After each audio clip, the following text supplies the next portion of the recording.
प्रणाम मित्रों।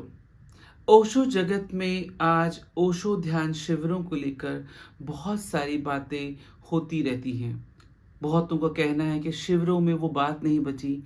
कोई कहता है शिविर अब ग्लैमराइज्ड हो गए हैं, कोई कहता है कि आयोजक अब व्यापार करने लगे हैं, तो कोई कहता है कि संचालक पहले जैसे नहीं रहे, तो कोई कहता है साधक वैसे नहीं रहे।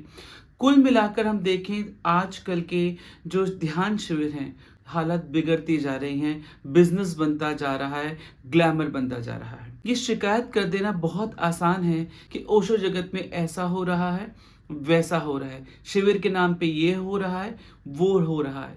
पर ऐसा जो कुछ भी हो रहा है, उसका ज़िम्मेदार कौन है? संचालक है, आयोजक है या साधक है? कोई एक इंसान या कोई एक पक्ष तो नहीं है। जी हाँ, आपको जानकर हैरानी होगी, पहले हम आयोजक की बात करते हैं।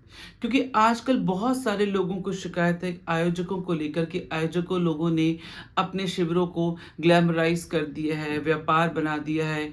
तो कहीं न कहीं वो प्रलोभन देते हैं घूमने का, फिरने का, 5 स्टार होटल का, और अपने जो कैंप का ऐड होता है उसमें बाकायदा लिखते हैं यहाँ पर ये सुविधा होगी, ऐसे रूम हैं, ऐसे कमरे हैं, फिर फ़ोटो डालते हैं जिसमें उनकी फ़ोटोज़ ज़्यादा होती हैं घूमने वाली जगह की। तो कुछ लोगों को शिकायत होती है कि इन सब की कोई ज़रूरत नहीं होती, आप सीधा सिर्फ़ साधना शिविर होना चाहिए, फ़ोटोज़ डाल के हम प्रलोभन क्यों देते हैं? मैं आपको बता दूँ, ताली कभी एक हाथ से नहीं बजती। ये बात सही है कि ऐसा आजकल हो रहा है। लोग अपने कैंप के साथ-साथ साइट सीन पहले प्रेफ़र करते हैं, कैंप कहाँ लग रहा है ये प्रेफ़र करते हैं। ये भी प्रेफ़र करते हैं कि इस कैंप में सुविधाएँ क्या-क्या हैं, क्या-क्या होगा, तब जाके लोग कैंप में जाते हैं। तो आयोजक आपको वही प्रोवाइड कर रहा है कहीं न कहीं जो साधक चाहते हैं। इसका मतलब साधक कहीं न कहीं ज़िम्मेदार है, क्योंकि साधकों की एक आदत है। क्योंकि जितने भी हमारे आश्रम हैं ओशो के या बड़े केंद्र हैं, वो बहुत सारे नहीं हैं, वो कुछ गिने-चुने ही हैं। और साधकों को लगता है कि भई इस आश्रम में तुम पहले जा चुके हैं, या हम ध्यान कर चुके हैं, ये जगह हमने देखी हुई है। तो वो जब उस देखी हुई जगह को ऐसा लगता है उन लोगों को कि अरे तुमने देखी हुई कोई नई जगह ट्राई करनी चाहिए, तो ऐसी बातें बहुत बार उठती हैं। तो जब कोई आयोजक होता है वो सुनता है, या यूँ कहें जो आयोजक नहीं भी होता, लोग आयोजन में उतर जाते हैं। जब उनको लगता है कि भई साधक खुद ही चाहते हैं कि वो अच्छी जगह जाया जाए, कोई नई जगह जाया जाए, तो वो भी शुरू हो जाते हैं। तो ऐसे में उनकी भी गलती नहीं है। लेकिन वो संचालक जो अपने आप को ये कहते हैं कि हमें इस बात को बढ़ावा नहीं देना चाहिए, वो फिर खुद ही इस बात को बढ़ावा क्यों देते हैं? वो क्यों चाहते हैं कि उनके कैंप को एक ग्लैमराइज़ रूप से पोर्ट्रेट किया जाए कि हम यहाँ भी घूमेंगे, ये भी होगा, ऐसा-ऐसा वहाँ पर खाना होगा, इतने टाइप की चीज़ें होंगी। भई साधना शिविर के लिए इतना काफ़ी है कि इतने दिवसीय ध्यान शिविर या जो भी उसका हेडिंग है ये ध्यान शिविर, लेकिन बाकी प्रलोभन देने की ज़रूरत नहीं है। लेकिन सबसे बड़ी प्रॉब्लम ये है, अब हम आश्रमों की बात करें या रिसॉर्ट्स की बात करें, जो आयोजक की बात करें, आयोजक खुद ये सोचता है और कहता है कि अरे बहुत कम लोग आए हैं, या कितने लोग आएँगे, ज़्यादा लोग आएँगे तो ये होगा। सिमिलरली संचालक को भी चिंता होती है। कितने बड़े-बड़े वरिष्ठ संचालक मैंने देखे हैं जो पूछते हैं आयोजक से या आश्रम में पूछते हैं कितनी बुकिंग हुई। अगर उनको लगता है 15-20 हुई तो कैंप कई बार नहीं लेते, उनके नखरे होते हैं। वो कहते हैं इतने 10-12 के लिए मैं नहीं आऊँगा। तो जब 10-12 के लिए नहीं आऊँगा तो फिर वो नहीं आते। तो उनको भी लगता है कोई अट्रैक्शन होना चाहिए। लेकिन यहाँ पर एक सबसे बड़ी गलती साधकों की भी है। साधकों को सोचना चाहिए, बहुत आराम से कह देते हैं, बहुत तसल्ली से कह देते हैं कि ये कैंप अच्छा नहीं गया, या ये संचालक अच्छा नहीं है, या इस आश्रम में मज़ा नहीं आया, या ये कैंप बहुत सक्सेसफुल रहा। इस बात की किसी कैंप के सक्सेसफुल होने की परिभाषा क्या है? उसका पैमाना क्या है? कभी आपने सोचा?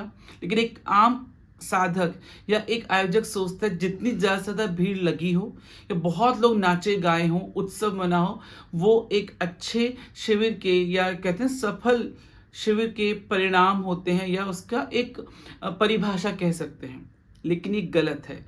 भीड़ को देख के कभी भी ऐसा नहीं होता। आपको ये सोचना चाहिए कि जितने भी साधक आए हैं, उसमें से क्या कुछ भी अपनी गहराई को उपलब्ध हुए हैं, स्वयं को उपलब्ध हुए हैं, उस रास्ते पे निकल पाए हैं, क्या उस दरवाजे तक पहुँच पाए जहाँ से दरवाज़ा खुलता है एटलीस्ट, ये भी बहुत बड़ी बात है। लेकिन नहीं, साधकों के साथ सबसे बड़ी दिक्कत ये है, वो सोचते हैं कि हम अगर घर से निकल ही रहे हैं, किसी कैंप में जा ही रहे हैं, तो पिकनिक भी हो जाए। मतलब घूमना-फिरना भी हो जाए। और ना सिर्फ़ घूमना-फिरना हो, जिस आश्रम में वो ठहरे, उसमें खाना-पीना भी बहुत अच्छा हो। भई आप घर से क्या सोच के निकलते हैं? मैं आप लोगों से पूछना चाहता हूँ, ऐसे साधक घर से क्या सोच के आश्रम आते हैं? उनको ये सोचना चाहिए, जब हम आश्रम में आ रहे हैं, तो 3 दिन हमारा चाहे वो भोजन हो, चाहे विश्राम हो, चाहे रहन-सहन हो, वो सीधा, सादा, सरल, सात्विक होना चाहिए। कुछ भी हो। लेकिन नहीं, वो देखते हैं कमरा कैसा है, कमरे में फैसिलिटी कैसी है, कैसा गैलरी है, फूड कैसा है, कितने तरीके खाना है, ये खाना तो हम घर में भी खा लेते। नहीं, ये सब कुछ नहीं देखना चाहिए। लेकिन आप लोग कंपेयर करते हैं, आप लोग खुद कहते हैं, "अरे! यहाँ मज़ा नहीं आया, उस कैंप में गए थे, वहाँ पे देखो इतना कुछ खाने को था।" तो आप लोग क्या शिविर में खाने के लिए जाते हैं? नहीं। लेकिन ऐसा होता है। फिर जब आप ऐसी बातें करते हैं, तो आयोजकों को लगता है ये मैंने गलती करी, अब मुझे कुछ और करना चाहिए। तो आश्रम में चीज़ बढ़ जाती है, या तो फिर पैसे बढ़ जाते हैं, या फिर जो फ्रीलांसर आयोजक है, या यूँ कहो जो मुक्त आयोजक हैं, जो मुक्त रूप से अपने शिविरों का आयोजन करते हैं, वो फिर वो सारी चीज़ें आपकी सुविधा, आपके आकर्षण के अनुसार वो बनाते हैं कि ऐसे 3 स्टार में, 4 स्टार में, 5 स्टार में होगा, नदी किनारे होगा, हिल व्यू होगा और ये फूड होगा, ऐसे आपके कमरे होंगे। उस लालच में फिर आप जाते हैं, और फिर जब वहाँ पे ऐसे मेंटालिटी के लोग आते हैं, ध्यान नहीं होता, तो जो असली साधक होते हैं, फिर वो उनको शिकायत होती है, अरे! कैंप लगाते हैं, लेकिन ध्यान कुछ नहीं हुआ, कुछ घटित नहीं हुआ। तो आपको मस्ती भी चाहिए और घटित भी होते हुए देखना है। ये 2-2 चीज़ें एक साथ नहीं हो सकती। आपको पिकनिक मनानी है, पिकनिक के लिए अलग डेज़ रखिए। आपको 56 भोग खाने हैं, उसके लिए एक अलग डेज़ रखिए, कहीं घूमने जाइए। लेकिन आप ये क्लियर कर लीजिए कि अगर आप किसी आश्रम में या किसी कैंप में जाते हैं, तो खाने का मेन्यू ना दिखा करें। क्योंकि मेरे पास खुद लोग कितनी बार आके कहते हैं, स्वामी जी, अरे खाने में इन्होंने देखो क्या दिया। आप तो शादी से ज़्यादा अच्छे खाने का, अब तो कुछ-कुछ जगह तो स्टार्टर का चलन चल गया है कि भोजन से पहले ये खाया जाएगा। तो दिन भर आप लोग, मैंने देखा है काफ़ी जगह वो खाए जा रहे हैं, खाए जा रहे हैं। तो ऐसे में आप लोग क्या ध्यान करेंगे? और यही कारण है, फिर ऐसे साधक सारे सत्रों में, जो हमारे जितने भी पूरे दिन के सत्र चलते हैं, 3 या 4, 5, उसमें सब नहीं आते। कोई 1 में आता है, कोई 2 में आता है, कोई घूमने निकल गया, कोई सो रहा है, किसी का मन नहीं कर रहा, किसी का पेट पूरा भरा हुआ है। तो ये किसकी गलती है? ये साधकों की गलती है। तो पहली गलती हुई साधकों की कि उनके अंदर जो पिकनिक, सैर-सपाटा, मस्ती और ये खाने को लेके चयन, ये सब भरा हुआ है, वो जब ऐसा मुँह खोलेंगे, ऐसी डिमांड करेंगे, कि तो ज़ाहिर-सी बात है, जो सीधे आश्रम है, जो नॉर्मल आश्रम है, वो उनको वहाँ पे संतुष्टि नहीं मिलेगी, और आयोजकों को कुछ नया करने का मौका मिलेगा। और फिर जब आयोजक आपके लिए सब कुछ करता है, फिर आप ही लोग शिकायत करते हैं, कैंप में ये सब होने लगा है, कैंप 5 स्टार हो गए हैं, बल्कि कैंप तो वहाँ होना चाहिए जहाँ पे नियमित ध्यान होता हो। और बात भी सही है, जहाँ पे नियमित ध्यान होता है, वहाँ पे ध्यान आराम से लगता है, ऊर्जा काम करती है। ठीक है? लेकिन जब आप ऐसी जगह जाते हैं, रिसॉर्ट जाते हैं, किसी बैंक्वेट हॉल जाते हैं, वहाँ पे आपको ऊर्जा नहीं मिलेगी। फिर आप कहते हैं, स्वामी जी वहाँ पे तो कोई ऊर्जा ही नहीं बनी, वहाँ पे तो कुछ फ़ील ही नहीं हुआ। आप ही लोग चाहते हैं ऐसी जगह हो, क्योंकि आप लोग की एक आदत हो जाती है कि ये आश्रम हमने देख लिया, ये आश्रम हमने देख लिया, अब कुछ नया। क्योंकि गिने-चुने आश्रम आप बार-बार जाना ही नहीं चाहते। आप चाहते हो नई-नई जगह हो, तो कहीं न कहीं आप इनडायरेक्टली आयोजकों को पैदा करते हो, और जो आयोजक बने हुए हैं, वो अपने आप की कोशिश करते हैं कि ऐसा कुछ हो। अब यहाँ पर एक बात और आती है, कई बार लोग ये भी कंप्लेन करते हैं, स्वामी जी मज़ा नहीं आया। जैसे अगर 10 लोग होते हैं, 12 लोग होते हैं, ये कौन से लोग कंप्लेन करते हैं, या तो सोचते हैं कि ऊर्जा नहीं बनी। क्योंकि वो सोच के ही चलते हैं, जब तक भीड़ नहीं होगी, लड़कियाँ नहीं होंगी, औरतें नहीं होंगी, भीड़ इतनी नहीं होगी, वो चिल्लाना हो, तब तक वो कहते हैं ऊर्जा नहीं बनी। ऊर्जा का पहले आपको मतलब समझना चाहिए, भीड़ को ऊर्जा नहीं कहते। हाँ, ठीक है, सामूहिक तौर पे ध्यान करने में ऊर्जा सहयोगी होती है, लेकिन इसका मतलब ये नहीं कि 10-12 लोगों का कैंप है, तो आपको पहले से ही नीरस लगने लगे। तो कुछ लोग अपनी 2 दिन पहले ही वो कर लेते हैं कि भई अब हम जा रहे हैं, 1 दिन पहले ही कह देते हैं कि हम जा रहे हैं, हमारा मन नहीं लग रहा। ऐसा मैंने बहुत बार देखा है। लोग कम होते हैं, उनको खुश होना चाहिए कि हमें संचालक से बात करने का, या ध्यान सीखने का, या एकांत में रहने का पूरा-पूरा मौका मिल रहा है। वो बहाने क्यों ढूँढते हैं? लेकिन जैसे ही देखा 12 लोग आए हैं तो कुछ लोग तो 3 दिन अटेंड ही नहीं करते, वो निकल जाते हैं। तो इसका मतलब इसका ज़िम्मेदार कौन है? जिसे हम आज कह रहे हैं कि आयोजकों ने ऐसा कर दिया, वैसा कर दिया या शिविरों की हालत ऐसी हो गई है, इसके ज़िम्मेदार कौन है? ये आप साधक लोग हैं जो पता नहीं क्या चाहते हैं और किस भीड़ के नाते आप कहते हैं ये जो कैंप था सक्सेसफुल रहा। तो कहीं न कहीं ये दोनों चीज़ें चलती हैं। अब आती है संचालकों की बारी। ऐसे में संचालकों की भी बहुत बड़ी ज़िम्मेदारी है कि वह अपने शिविर में अपने साधकों को इस बात के लिए प्रेरक करें और एक नैतिक ज़िम्मेदारी निभाते हुए समझाएँ कि साधक के लिए क्या ज़रूरी है, क्या सही है। वो ध्यान करने आ रहा है, ध्यान करे और खाना किस टाइप का ज़रूरी वो करे। लेकिन संचालकों को खुद ही अट्रैक्शन इतना होता है कि मेरा कैंप क्रूज़ में एक दिन मिलेगा, मेरे कैंप का एक बार किसी फॉरेन कंट्री में होगा, मेरा कैंप रिसॉर्ट में होगा, मेरा कैंप जहाँ पर होगा वहाँ पे हिल व्यू है, वहाँ पे ओशन व्यू है, उसके बाद ये घूमने जाएँगे। तो वो खुद ही ये प्रमोट करते हैं और खुद ही हामी भरते हैं क्योंकि उनको लगता है कि अगर मैंने हामी नहीं भरी तो मेरे को अब कैंप्स नहीं मिलेंगे क्योंकि कैंप अब किसी और को मिल जाएँगे या अब हम बूढ़े हो रहे हैं, आउटडेटेड हो रहे हैं, हमें कोई नहीं पूछेगा, तो चलो अब हम ये तरकीब अपनाते हैं। तो कितनी बार संचालक अपने खुद ही कैंप ऐसे ऑर्गेनाइज करते हैं जिसमें वो प्रलोभन देते हैं, आकर्षण देते हैं क्योंकि उन्हें मालूम है आज का साधक क्या चाहता है। तो बात घूम फिर के यही आ गई कि वो साधक के हिसाब से शिविर को मैनेज करते हैं, शिविर का आयोजन करते हैं, शिविर को डिज़ाइन करते हैं, शिविर कैसे जगह लिया जाएगा, खाने में क्या-क्या होगा। तो कम से कम सीनियर संचालकों की, चलो माना जो जूनियर है, जो आज के हैं उन्हें इतना नहीं मालूम। आप कहते हैं कि नए-नए संचालकों ने ध्यान शिविरों को खराब कर रखा है। मैं उन पुराने संचालकों से पूछता हूँ जो ओशो के समय के हैं, ओशो से दीक्षित हैं और लंबे समय से कैंप ले रहे हैं। आज से 5-6 साल तक सब कुछ ठीक चल रहा था। इवन देन 4 साल तक भी पुराने तक ठीक चल रहा था। जो कुछ चेंज आया, ठीक है कोरोना में लोग घरों तक रहे, उचट गए, थक गए, घूम नहीं पाए। तो इसका मतलब ये नहीं कि अब आप लोग भी उस चीज़ को फ़ायदा उठाएँ कि नहीं हम ऐसी जगह कैंप लेंगे क्योंकि पुराने लोग भी रिसॉर्ट में कैंप ले रहे हैं। पुराने लोगों के कैंप में भी लिखा होता है कि यहाँ पर कैंप लग रहा है, समुद्र के पास लग रहा है, ऐसी विंडो है, यहाँ-यहाँ हम घूमने जाएँगे और वो उस शिविर से ज़्यादा लंबा-चौड़ा उसके बारे में लिखा होता है कि कैंप में क्या-क्या सुविधाएँ मिलेंगी। तो ऐसे में संचालकों को भी ज़रूरत है कि वो भी इस बात पे ध्यान दें। एक और बात, बहुत सारे संचालक ऐसे जिनके अपने नखरे ही पूरे नहीं होते कि मेरे साथ एक असिस्टेंट आएगा, उसके साथ 2 दोस्त आएँगे या हम ऐसा खाएँगे, ऐसा नहीं खाएँगे, खाने के बाद हम ये खाते हैं, इतने बजे खाते हैं, हम इनके साथ नहीं खाएँगे, अपने कमरे में खाएँगे। देखिए, यदि कोई बहुत बुज़ुर्ग हुआ तो कोई अलग बात है, लेकिन मुझे नहीं समझ में आता संचालक भी साधकों का हमारी तरह एक हम जैसे एक आम इंसान होता है। अपने आप को विशिष्ट एक्सक्लूसिव बनाने की उनको कोई ज़रूरत नहीं होनी चाहिए। क्योंकि अगर अपने आप को एक्सक्लूसिव बनाएँगे तो कट के रहेंगे और आयोजक पे उनको बर्डन पड़ता है। कितने सारे आयोजक मुझे आके कंप्लेन करते हैं, स्वामी जी हमें तो इन लोगों के नखरे ही समझ में नहीं आते। कहने को ये सन्यासी हैं, कहने को ये साधक है, लेकिन इनके नखरे आम आदमी से ज़्यादा होते हैं। और बात भी सही है, आप एक आम साधक से ऊँचे उठे हुए हो।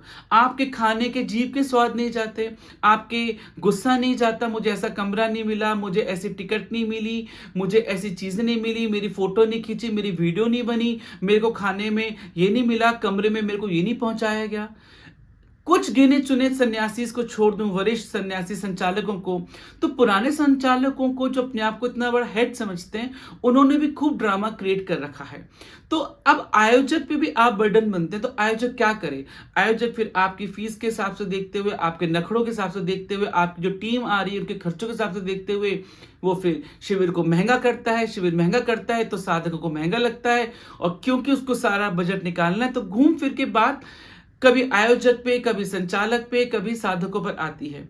मेरा मकसद किसी एक को टारगेट करना नहीं, जो सच है उसको बाहरने का है, जो कि आप सुन भी रही हैं। क्योंकि मेरा मकसद जो बिगड़ती हुई शिविरों की शक्ल है, उसको सुधारना है। मुझे किसी आयोजक को टारगेट करना, किसी संचालक को टारगेट करना या यूं कहे पूरे साधकों को टारगेट करना नहीं है, लेकिन इन तीनों के वजह से, इन तीनों को ध्यान में रखते हुए मुझे उस चीज़ को सुधारना है या इशारा करना है जिससे आप लोग शिकायत करते हैं या मुझे लगता है ओशो जगत, ओशो ध्यान शिविर प्रभावित हो रहे हैं। क्योंकि कई छोटी छोटी बहुत सारी बातें हैं जो पूरे कैंप का जो कहते हैं ना हुलिया या एक तस्वीर खराब करती हैं। और तो और मैं आपको यहाँ पे एक बात और बताऊं, जब संचालक जानता है कि उसके कुछ मित्र पीने वाले हैं या वहां पे कोई आके पी रहा है, तो संचालक को बहुत स्ट्रिक्ट होना चाहिए। और या संचालक को नहीं मालूम, आयोजक को पता है कि कुछ मित्र ऐसे पी रहे हैं या पीने वाले हैं या आश्रम का ओनर है, तो मेरा मानना ये भी है कि बहुत पूरे डंके की चोट पे आवाज उठा के बोला करे आप लोग यहाँ से निकल जाइए, नहीं तो मैं कैंप नहीं लूंगा, और चले जाएं। नहीं, ना तो संचालक पूरे जोश में आके सतर्क करते हैं, ना ही कोई बहुत बड़ा एक स्टेप उठाते हैं, ना ही आयोजक, ना ही आश्रम का ओनर। आश्रम वाले को लगता है मना कर देंगे तो फुटफॉल कम हो जाएगा, आयोजक को लगता है मैं नाराज कर दूंगा तो ये लोग बाद में नहीं आएंगे, संचालक को तो पता नहीं होता, पता होता है वो कहता है जिसकी मर्जी है वो ध्यान करने आए नहीं करने आए। ये आवाज स्ट्रिक्टली क्यों नहीं उठाई जाती, या क्यों नहीं संचालक कहता या आयोजक क्यों नहीं कहता कि नीचे जैसे हम लिखते हैं मैरून रोब कंपलसरी है, तो क्यों नहीं लिखते कि नशा पूरी तरह वर्जित है, अगर ऐसा किया गया तो आपको उस आश्रम से बाइकआउट कर दिया जाएगा, और अगर आप आयोजक की लिस्ट में तो आपको कभी भी मेरे कैंप में आने नहीं दिया जाएगा। आप संचालक के मित्र या लिस्ट में हैं तो संचालक बोलते हैं मेरे कैंप में ये वाला इंसान दोबारा नहीं आएगा। ये अगर आप लोग करेंगे तो ही शायद ये शक्ल सूरत बदल पाएगी, लेकिन नहीं, सभी को, मैंने कहा सभी जिम्मेदार है। संचालक खुद कुछ नहीं बोलना चाहता, आयोजक नहीं बोलना चाहता, और जो हम कहते हैं आश्रम का मालिक है वो कुछ नहीं कहना चाहता। जो हो रहा है होने दो, नाच चल रहा है नाचने दो। नाच कीर्तन का हो या फूहड़पन का, कीर्तन के नाच में और फूहड़पन में बहुत अंतर होता है, ये लोग नहीं समझ पाते हैं। तो कहीं ना कहीं काफी बड़ी चीजें, जैसे मैंने कहा काफी बड़ी चीज तो देखा जाए इनकी होती है साधकों की। साधकों को सुधरना पड़ेगा कि आप आश्रम में ध्यान के लिए जा रहे हैं, मौज मस्ती दोस्ती मनाने या अपना मेन्यू डिसाइड करके खाने के लिए नहीं जा रहे हैं। आपको पूरा सात्विक साधारण ऐसा जीवन जीना चाहिए जो आपकी साधना में, सिद्धि में, ध्यान में सहयोगी हो। तो पहले, और क्योंकि उंगली भी साधक ही उठाते हैं कि आजकल ओशो कैंप में ऐसा हो रहा है, संचालक ऐसे हो रहे हैं, आयोजक ऐसे हो रहे हैं, तो इसलिए पहली अगर मुझसे श्रेणी पूछी जाए, पहली श्रेणी साधक, साधकों को सुधरना चाहिए, सोचना चाहिए। फिर आयोजक और संचालक दोनों को बराबर तल पे आके काम करना चाहिए और दिशा निर्देश देनी चाहिए, और आयोजकों को प्रलोभन नहीं देना चाहिए कि ऐसे करने से कैंप का फुटफॉल बढ़ेगा, लोग ज्यादा आएंगे। और संचालकों को भी बार बार नहीं पूछना चाहिए कितने लोगों की बुकिंग हुई, कितनों की हुई, कम होंगे तो मैं नहीं आऊंगा। ये सब सुधरेगा तभी ओशो जगत के शिविरों की हालत सुधरेगी, उनके प्रति लोगों का जो श्रद्धा भाव है वो जगेगा, और सच में भीड़ आएगी। और बात भीड़ की नहीं होती, चाहे वो कहीं पर भी हो, वो सब कुछ होगा। पहले कभी कुछ आश्रम थे, कुछ जगह थी जहाँ पे ध्यान होते थे, तो उनकी गरिमा, उनका सौंदर्य, उनकी ऊर्जा बनी हुई थी। लेकिन आज घर घर या कुछ किलोमीटर पे आश्रम खुल गए हैं, और अगर आश्रम नहीं खोले हैं तो आयोजक उनके लिए ऐसा आयोजन करते हैं कि ध्यान शिविर लिए जा सके। अब आप कहेंगे तो अच्छी बात है, जी हाँ, इसमें एक तौर पर देखा जाए तो एक अच्छी बात है, क्योंकि जो लोग दूर नहीं जा सकते वो अपने 8-10 किलोमीटर में अपने महीने के अनुसार, छुट्टियों के अनुसार अपने कैंप में जा सकते हैं। लेकिन इससे गड़बड़ी ये होती है कि भीड़ बट जाती है। अगर भीड़ बटी है तो फिर आप इस बात की चिंता मत करिए कि कितने लोग आए, कितने लोग नहीं आए हैं, क्योंकि लोग कम आते हैं तो आयोजक फिर प्रलोभन देता है, कोई ना कोई चीज ऐड करता है। तो कहीं ना कहीं आप देख रहे हैं कि किसी चीज की जो बहुलता है वो भी आपको एक प्रवोक करती है कि जब आश्रम इतने सारे नहीं बन पाए तो आपको कहीं ना कहीं इतने सारे आयोजन करने पड़ेंगे। जब आयोजन ज्यादा होंगे तो भीड़ छटेगी, भीड़ छटेगी और बटेगी तो कम कम आएगी, कम आएगी तो आपको कुछ प्रलोभन देना पड़ेगा, कुछ नया करना पड़ेगा। तो ऐसे में संचालक को भी इनसिक्योरिटी फील होती है कि मेरे हाथ से कैंप ना छिन जाए, तो आयोजक को भी लगता है कि ऐसा ना हो कि मैं इतने सब कुछ मेहनत करूँ 10-12 लोग आए। और साधकों को तो बस कुछ नहीं, उनको तो जहाँ पे मेन्यू की तरह देखना होता है, कौन-सी जगह, कौन-सा संचालक, कौन-सा घूमना-फिरना, और सब उसको देख के फिर वो चला जाता है। तो इन सब बातों पर आप गौर करें, तब आप देखेंगे कि धीरे-धीरे ओशो जगत की, ओशो के जो ध्यान शिविर है, उनकी जो हालत है सुधर रही है और वास्तव में ईमानदारी से ध्यान हो रहा है और लोग ध्यान को उपलब्ध हो रहे हैं। लेकिन ये सब हम सबके हाथ में है। आशा है आपको ये बात समझ में आई होगी। देखने के लिए बहुत-बहुत धन्यवाद।